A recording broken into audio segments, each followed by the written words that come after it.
Fala, torcida do Verdão, chega mais, temos um corte aqui da mídia esportiva repercutindo mais um jogo da rodada que foi excelente o resultado, empate do vice-líder, o Flamengo empatou fora de casa aí contra o São Paulo acabou ajudando o Verdão aí, o Verdão que joga amanhã contra o Santos, mas já tem essa baita notícia pro Verdão aí, já vai jogar sabendo que o vice-líder tropeçou na rodada. Vamos lá conferir o que aí toda a imprensa esportiva está falando de tudo aqui, o que aconteceu nesse jogo, bora rir, zoar aí os flamenguistas, beleza? Vamos lá. É impressionante como falta inteligência pro Plata. Falta muita inteligência pra esse jogador. O cara foi expulso injustamente 2 vezes recentemente. 2 vezes. Só que aí, em vez dele se conscientizar, passar a pensar um pouquinho mais no jogo, o Flamengo faz 2-1. E esse jogador, sem pensar nem um pouco, para não dizer que ele é burro, ele faz uma falta dessa. Gente, é muita burrice. Um jogador tem que ser punido com uma expulsão como essa. Tem que ser punido, tem que ser multado, porque um cara desse pode colocar um título brasileiro em risco por causa de cabeça, por falta de um mínimo de inteligência. É inacreditável. Eu espero que o Felipe Luiz não tenha peninha do Plata na coletiva de imprensa e fale do quanto esse cara foi burro e do quanto ele colocou o título brasileiro do Flamengo em jogo. Uma briga pelo título brasileiro. Um jogador irresponsável, um jogador que foi expulso injustamente na Libertadores, mas por um ato idiota, e um jogo depois o cara faz outra idiotice e é expulso. Então, se o Felipe Luiz teve culhão para ir para a coletiva e expor o Pedro, quando o Pedro não estava rendendo no treino, hoje ele tem que ir na coletiva e falar: a burrice do Plata, a inconsequência do Plata custou 3 pontos pro Flamengo. Jogador irresponsável, jogador que tá soltinho na noite carioca, mas pra jogar bola não para de ser expulso. Não pode, depois de uma expulsão como aquela, na Libertadores, um jogo depois, o cara prejudicar o time de novo. Tem que ser punido. Falta pro Plata responsabilidade, inteligência e vergonha na cara pra colocar todo o time do Flamengo nessa situação. Faz o gol da virada, busca o resultado e aí todo o time é prejudicado pela burrice, pela inconsequência, pela irresponsabilidade desse cara. De novo, tem que ter punição e tem que ser exposto na coletiva de imprensa. Agora eu quero ver se o Felipe Luiz vai fazer com o Platinha o que ele fez com o Pedro. Bizarro, burrice, idiotice. Fala, meu povo, começando mais uns 60 segundos do Benja. Vou dizer uma coisa, o Plata tem que ser punido pela direção do Flamengo. 3 expulsões em 5 jogos. O que esse cara tem na cabeça? Hoje era um jogo importantíssimo. Flamengo estava bem, estava ganhando a partida. E aí o Plata faz uma expulsão besta daquela, mais uma. E aí o São Paulo cresceu e empatou o jogo. Então, um resultado ruim para o Flamengo. O jogo começou quente. São Paulo fez 1-0 logo de cara com uma vacilada, lá uma desatenção da defesa do Flamengo. O Flamengo empatou numa rascaeta de pênalti. E o Flamengo cresceu, o Flamengo tem time, o Flamengo tem elenco. Mas aí o Plata jogou tudo fora. Agora o Plata tem que rezar pro Santos ganhar amanhã do Palmeiras, hein? Do nosso linha de passe. Mandando recadinhos durante o intervalo, né? Você mandou recadinhos? Eu gostei dos seus recadinhos. Tem que ouvir.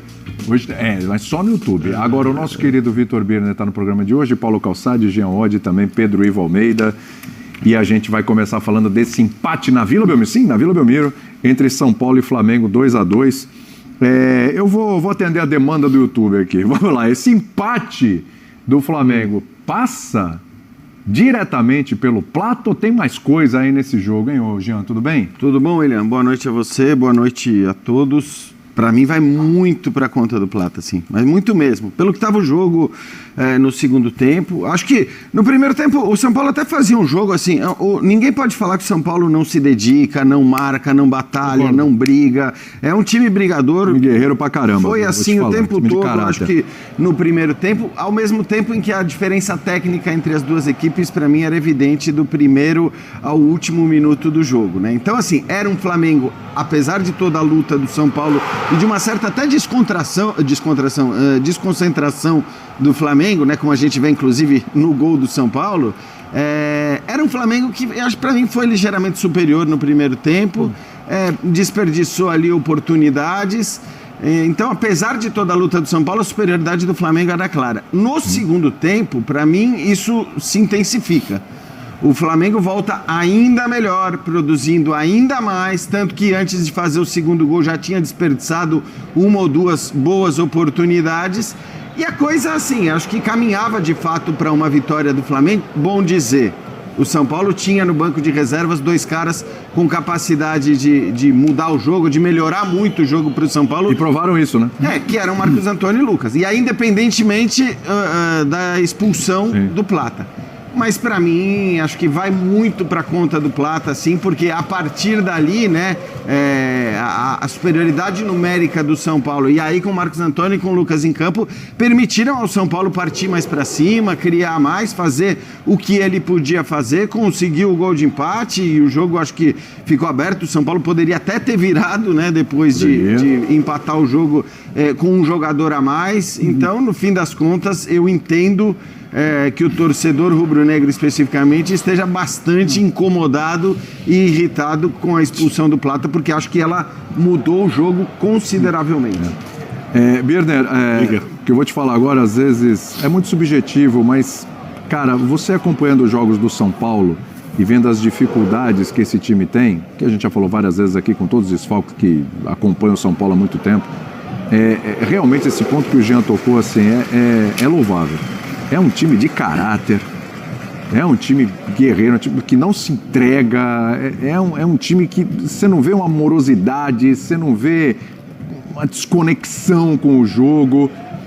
Os últimos jogos têm sido assim, vitória contra o Bahia, vitória contra o Vasco fora de casa é importante. Esse resultado hoje é muito bom.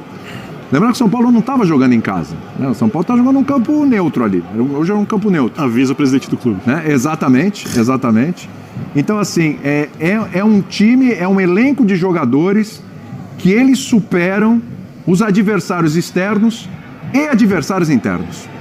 Tudo bem? Tudo bem, William? Boa noite a você, Jean Calçado, ao Pedro, aos fãs do esporte. Boa noite. Acho que essa sua última afirmação é a que explica o São Paulo desde o título da Copa do Brasil, em tudo que aconteceu de positivo da equipe nos últimos anos, porque se há alguma coisa que o torcedor não pode reclamar é do comportamento do elenco do São Paulo. E eu concordo com tudo também que disse o Jean sobre a diferença técnica, e isso tem muito a ver com gestão, com administração, com parte financeira, né, com dinheiro mal usado. O dinheiro que você pode ter várias vezes, como contratações de Orejuela, Jackson Mendes, Colorado, Rames Rodrigues. Fiz uma lista aqui enorme, né, e é óbvio que o São Paulo vai jogar na Vila Belmiro, porque o São Paulo tem um buraco financeiro enorme, provocado por quem teve que vender o espaço para shows e não joga dentro de sua casa contra o Flamengo no jogo. Não vai jogar mais em casa esse campeonato. Estão tentando reverter lá no final e tal, mas em princípio... E esse é um jogo que provavelmente lotaria o Morumbi. Sim. Onde as coisas seriam mais difíceis para o Flamengo. Tá? Agora, sobre o resultado na conta do Plata. Você pode dizer que o Flamengo poderia ter feito mais gols? Sim. Você pode dizer que o São Paulo empataria com 11 contra 11? Sim. Mas a cara do jogo naquele momento era pro 3-1. Era um jogo sob grande controle do Flamengo, e um time mais técnico, o São Paulo deixar espaço, no esquema monotático do seu treinador, né, que só joga de um jeito, mudando características, o monotático Hernan Crespo. Então o São Paulo não tem alternativas para lidar com o Flamengo, mas é futebol, então podia acontecer. Quando o Plata é expulso por uma desatenção, e aí como ele já foi expulso no último jogo, como eu disse aqui, porque por descontrole, num lance que ele devia tirar proveito, É óbvio que o Plata muda a cara do jogo, permite ao Crespo fazer algumas alterações, tornar o time mais ofensivo. Os riscos que o São Paulo passa a correr para empatar passam a valer a pena, né? E o São Paulo consegue o empate. Então, sim, o grande responsável, apesar de, obviamente, ter mais do que isso, pelo empate, foi Gonzalo Plata. O Pedro Ivo olha essa imagem, imagino que concorde com a expulsão, porém, pela cara dele, ele não concorda muito que o Flamengo só não conseguiu ganhar esse jogo por causa da expulsão O do Plata. só... Eu Não, não é disse. que o final da fala do Birne, boa noite. Boa noite, Pedro. Vitor, William, Jean, Calçade, fã do esporte aí com a gente. O final da fala do Birne talvez me deu o gancho perfeito quando eu acho que ele arremata com algo que eu concordo também. O Plata é fundamental, mas não é só. Porque dá para passear pela história do jogo sem ficar apenas na expulsão do Plata e tentar entender por que o Flamengo não amplia a vantagem, o tal do cara 3-1 antes, dada a diferença técnica dos times. Por que, apesar da expulsão, o gol de empate do São Paulo não tem a ver só com a expulsão? Porque, se você parar para ver, uma semana atrás, a gente estava falando de um Flamengo muito consistente, de muito caráter, que, apesar de uma expulsão, se defendeu e defendeu uma linha, a mando do seu treinador, especialista, bebeu muito nessa fonte, como poucos. Hoje não. E hoje, para tentar explicar isso, eu volto lá no início do jogo. Antes de expulsão de Plata, antes de Ferreirinha, antes do segundo tempo, já era o Flamengo abaixo. E quando talvez a gente tiver que sentar aqui amanhã, nós 5 de novo, para hipoteticamente falar de uma possível vantagem do Palmeiras e tentar desenhar o campeonato, a gente vai tentar explicar onde o Flamengo está deixando essa vantagem de ser ampliada. É um Flamengo que, entre uma semifinal e outra, vai com a mobilização lá embaixo com Fortaleza. É um Flamengo que hoje já entra disperso, antes mesmo de Plata. O Flamengo, no primeiro tempo, é um Flamengo de Saúl errando muito, de Emerson Royal sofrendo com Ferreirinha, de Pulgar errando muito. O gol ele tem decisão ruim do Arrascaeta, o gol ele tem erro de um cara que fez uma partida irrepreensível semana passada, que foi o Alexandre, um erro que ele não comete. Sim. Tem erro de novo do Pulgar e tem quase que um Luciano. Tá todo mundo pedindo para você fazer. O Luciano vai lá e faz o gol. Aí depois disso, o São Paulo marca melhor. Eu discordo um pouco, muita gente falando que o Flamengo foi melhor na primeira etapa. Assim, eu discordo, acho que o São Paulo, pelo que podia fazer, o São Paulo marca melhor quando sobe, se defende bem quando baixa. A decisão de tirar jogadores como o Marcos Antônio e o Lucas, de povoar o meio, trava o Flamengo, tem dificuldade de criar. E no segundo tempo, aí o Flamengo melhorou um pouquinho. Acho que ele estica e aí faz o... com o que o próprio Flamengo pode. Exatamente, né, acho que são as réguas. É porque o Flamengo criou mais do que o São Paulo. Mas acho que a gente vai precisar passar pelo que o Flamengo pode e não faz para talvez desenhar o resto do Campeonato Brasileiro. É um jogo que vai ser fundamental explicar o Plata. Mas é preciso observar o comportamento desde o primeiro minuto de um Flamengo muito diferente do Flamengo que a gente viu contra o Racing, do Flamengo que a gente viu em outros jogos do Campeonato Brasileiro, do Flamengo que a gente viu no último final de semana. Se olha e fala, esse time está disputando a liderança de Campeonato Brasileiro abaixo, erros técnicos individuais que a gente não está acostumado. Eu tenho uma opinião diferente da sua, mas eu quero primeiro escutar o professor Calçade. Aliás, né, Calçade? Mas rapidinho, só para responder. A expulsão do Plata determina o rumo do jogo ali. Só que o Flamengo já não vinha bem antes da expulsão do Plata, apesar do 2-1 e daquele recorte ele parecia muito mais Mas você concorda que vinha melhor do que o São Paulo? Nossa. Esse é o meu ponto. Assim. Principalmente no segundo tempo. Tava dentro do jogo, mas dentro do que o São Paulo pode fazer e segura o Flamengo tem capacidade de fazer e não faz contra o São Paulo, não achei o São Paulo tão abaixo assim do Flamengo no primeiro tempo. Aliás, estava conversando na redação com o Calçado, tentando entender essa oscilação do Flamengo, né, Calçado? Aí eu comecei a pensar assim, peraí, num jogo então o Léo Ortiz, mas tem o Danilo. Mas o Bruno Henrique não está disponível. Disperso, Danilo também. É isso. Aí eu pensei assim, pô, mas o Jorginho também não jogou. Aí o Calçado virou e falou assim, não, peraí. Se a gente parar para analisar aqui e ficar arrumando desculpa, porque desfalcado daqui, ali a coisa, então o Flamengo não é esse elenco todo que a gente fala. A gente tem que chegar. Não é verdade?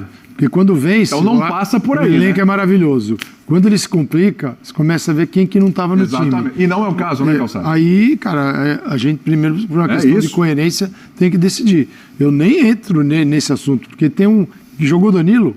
Jogou. Foi convocado para a seleção brasileira. E a gente está dizendo que o Flamengo piorou. Então, tem coisas que não... Não tinha Jorginho, mas tinha Pulgar, tinha Saúde. É de comportamento. Saíram do banco Luiz Araújo, exatamente. Dela Cruz e aí... Isso na hora que... Para as tudo, coisas né? Só um parênteses, nessa sua fala sobre o Danilo, o senhor não está criticando o Ancelotti, né? Não, eu só estou dizendo o seguinte, que tá não cheio dá, de recadinhos hoje, não dá para ficar nessa o dia que o Flamengo não vence, encontrar problemas onde eles não existem. Né? Mas, porque aí é o seguinte, amanhã o Danilo vira titular e aí o Léo Ortiz não faz falta. O seguinte, ir por esse caminho é justificar algo de que não deve ser justificado, Sim. que é uma diferença de comportamento. Rapaziada, tropeçou, Que isso, quem diria que o São Paulo ia ajudar o Verdão, não é mesmo? Eu falei que ia dar empate ou vitória do São Paulo esse jogo. Tropeço aí do vice-líder, vice-líder. É isso aí, meus amigos, temos aqui a tabela para dar uma analisada aqui, como ficou a questão aí, né, da tabela, como ficou aqui após aí esse empate, esse tropeço do Cheirinho, né? Então, meus amigos, 65 pontos é o Verdão. 65 pontos é o Verdão. Aí você vai perguntar, mas o Flamengo também tem 65. Por que siga o líder? Porque o líder tem 20 vitórias e o Flamengo tem apenas 19, meus amigos. Então, um dos critérios de desempate aí, o Verdão já está levando vantagem, não é mesmo? É isso aí, meus amigos. O Cruzeiro acabou vencendo, né, aqui na rodada, 63 pontos, mas não acho que não ameaça tanto aí o Palmeiras. O negócio é vencer o Santos, meus amigos. É vencer o Santos. O Santos entrou na zona de rebaixamento, meus amigos. O Santos entrou na zona de rebaixamento. Então, se o Verdão mete um sapato amanhã no Santos, o Verdão pode aí complicar de vez a vida do Santos aqui, né? Ele tem 2 jogos a menos que uma rapaziada aí, mas é o Verdão que tem tudo aí para complicar a vida do Santos. Meus amigos, se Neymar ele não tava em mente aí de não ir para o jogo, agora que eu acho que ele terá realmente aí que jogar, né, meus amigos? Mas é isso aí, eu vou ficando por aqui. Comenta se você gostou desse vídeo, já sabe, né? Se inscreva no canal, deixa o seu like para mais notícias do Verdão. Gostou do vídeo? Então deixa o seu like e compartilha. Eu vou ficando por aqui, um forte abraço e amanhã tamo de volta e trazendo a provável escalação do Verdão, beleza?